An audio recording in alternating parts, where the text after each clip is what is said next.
Maybe you woke up with a masochistic song in your heart. Maybe your significant other is dragging you to the couch this Sunday. Maybe you're a closet compulsive gambler and the office death pool seems like a pretty cool way to get your fix in, but you just can't commit to it whole hog unless you have a horse in the race. No matter the reason, you just now, hours before the release of the final season, decided that getting into Game of Thrones sounded like a stellar idea. Well, you're wrong, but that's not going to stop me from capitalizing on it. Instead of trying to fit 8 years and 7 seasons worth of material into a few short minutes, I'm just going to go over the most important characters, who they are, and why they have a hat in this arena in the first place. First up, we have Daenerys Targaryen. Dany if you read the books, and Khaleesi if you're a filthy casual. Daenerys is the successor to the dynasty that used to rule Westeros. That's where most of the show takes place, by the by. And now she wants to take it back the same way her great-great-great-great-grandpappy did, with dragons and incest. Next is Tyrion Lannister, Dany's diminutive right-hand man. Tyrion's salty at his sister for always being such a meanie, so he's teamed up with everyone and anyone who can get her tits off the throne. Also in Dany's party is Jorah Mormont, a guy who wants to be her right-hand man, but also wants her riding his dragon lance.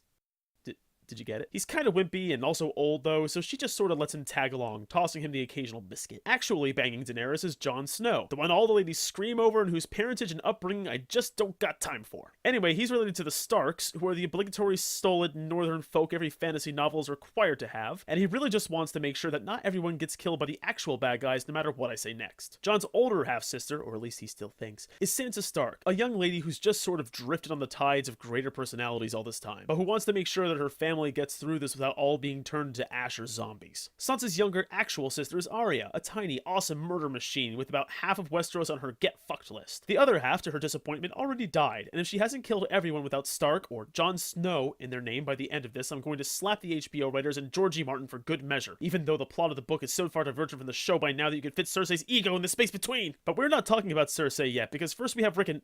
Wait, no, he's dead.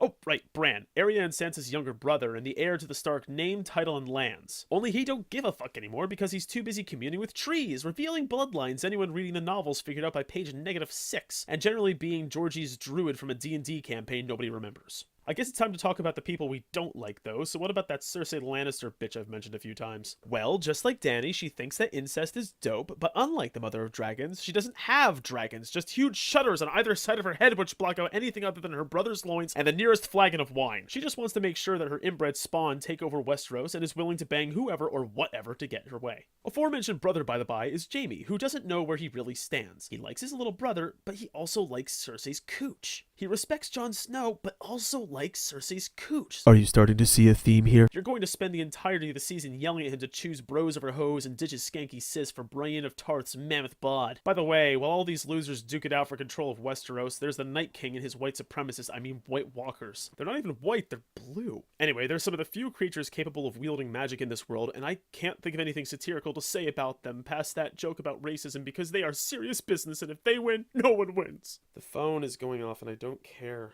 Okay, that's nice. Okay. Tier 7, how many more do we have? Let's see. The GameSpot article here says there are... Holy cow on a bell! 52? And after 10?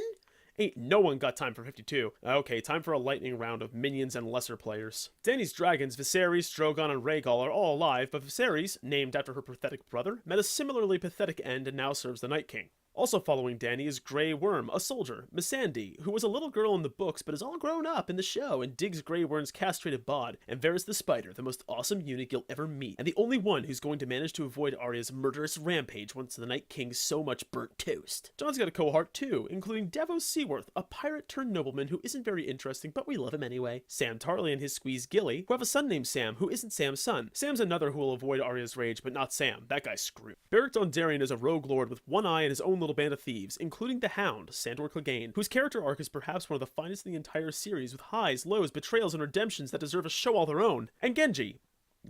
Wow.